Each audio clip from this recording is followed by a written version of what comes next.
भाजपा नेताओं के एक वर्ग पर सर्वोच्च न्यायालय की दो हालिया टिप्पणियों पर विवादास्पद टिप्पणी करने का आरोप लगाया गया है।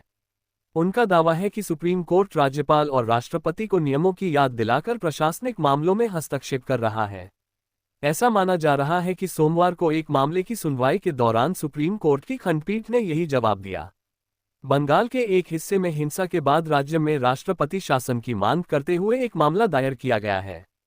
उस मामले की सुनवाई के दौरान सुप्रीम कोर्ट के जस्टिस BR गोगोई ने टिप्पणी की थी, क्या आप चाहते हैं कि हम इस याचिका को लागू करने के लिए राष्ट्रपति को लिखित आदेश जारी करें? हम पर पहले से ही प्रशासनिक क्षेत्र में दखलंदाजी करने का आरोप लगाया जा रहा है।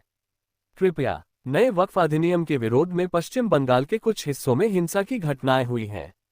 वकील विष्णु शंकर जैन ने राज्य में राष्ट्रपति शासन की मांग करते हुए सर्वोच्च न्यायालय में मामला दायर किया। यह मामला सोमवार को सुप्रीम कोर्ट में न्यायमूर्ति गोगोई की पीठ के समक्ष सुनवाई के लिए आया। इसके बाद न्यायाधीश ने टिप्पणी की कि उन पर पहले से ही प्रशासनिक मामलों में हस्तक्षेप करने का आरोप लगाया गया है, इसलिए वह पश्चिम बंगाल में राष्ट्रपति शासन लगाने का आदेश जारी नहीं करेंगे। संयोग से न्यायमूर्ति गोगोई अगले महीने देश के मुख्य न्यायाधीश बन जाएंगे। ये स्पष्ट है कि उनकी टिप्पणियां भाजपा नेताओं के एक वर्ग द्वारा की गई टिप्पणियों के अनुरूप हैं। सर्वोच्च न्यायालय ने हाल ही में तमिलनाडु के राज्यपाल को संवैधानिक नियमों की याद दिलाई। सर्वोच्च न्यायालय ने कहा कि राज्यपाल राज्य विधानसभा द्वारा पारित विधेयक पर अनिश्चितकाल तक रोक नहीं लगा सकते। न्यायमूर्ति JB पारदीवाला और न्यायमूर्ति R महादेवन की सर्वोच्च न्यायालय की पीठ ने कहा, ये स्पष्ट किया जाना चाहिए कि यदि कोई संवैधानिक प्राधिकारी निर्दिष्ट अवधि के भीतर कार्रवाई करने में विफल रहता है तो न्यायालय हस्तक्षेप करने से परहेज नहीं करेगा। इसके बाद सुप्रीम कोर्ट ने राष्ट्रपति को भी समय सीमा देते हुए कहा कि उन्हें किसी भी विधेयक पर 3 महीने के भीतर फैसला लेना होगा। सामान्यतः जब कोई विधेयक राज्य विधानमंडल द्वारा पारित किया जाता है तो उसे स्वीकृति के लिए राज्यपाल के पास भेजा जाता है। यदि राज्यपाल निर्धारित समय के भीतर विधेयक पर निर्णय नहीं ले पाता है तो वह उसे राष्ट्रपति के पास भेज देता है।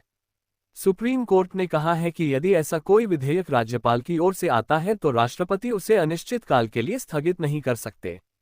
इस संदर्भ में भाजपा सांसद निशिकांत दुबे ने कहा, सुप्रीम कोर्ट अपनी सीमाएं लंघ रहा है। यदि किसी को सभी मामलों के लिए सर्वोच्च न्यायालय जाना पड़े तो संसद और राज्य विधानसभाओं को बंद कर देना चाहिए। गोड्डा से भाजपा सांसद ने ये सवाल भी उठाया कि सुप्रीम कोर्ट राष्ट्रपति के लिए समय सीमा कैसे तय करता है। दुबे ने संशोधित वक्फ अधिनियम पर सुप्रीम कोर्ट के आदेश पर भी टिप्पणी की। संशोधित वक्फ अधिनियम की संवैधानिक वैधता को चुनौती देते हुए सर्वोच्च न्यायालय में कई मामले दायर किए गए। उस स्थिति में केंद्र ने कानून के कुछ हिस्सों को अस्थायी रूप से निलंबित करने का प्रस्ताव रखा। सर्वोच्च न्यायालय ने इस पर सहमति जताते हुए कानून के कुछ हिस्सों को निलंबित कर दिया। इस संदर्भ में दुबे ने कहा, जब राम मंदिर, कृष्ण जन्मभूमि या ज्ञानवीता का मुद्दा आता है तो आप सुप्रीम कोर्ट कहते हैं कि कागज दिखाओ। जब देश में मुगलों के आने के बाद बनी मस्जिद का विषय आया तो उन्होंने कहा, आप कागज कैसे दिखा सकते हैं? सुप्रीम कोर्ट देश में धार्मिक युद्ध को रोक रहा है। भाजपा नेता दिनेश शर्मा ने कहा कि कोई भी राष्ट्रपति को चुनौती नहीं दे सकता।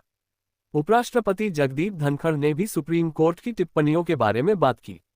उनके शब्दों में, हम अभी ऐसी स्थिति में नहीं है जहां आप राष्ट्रपति को निर्देश दे सकें।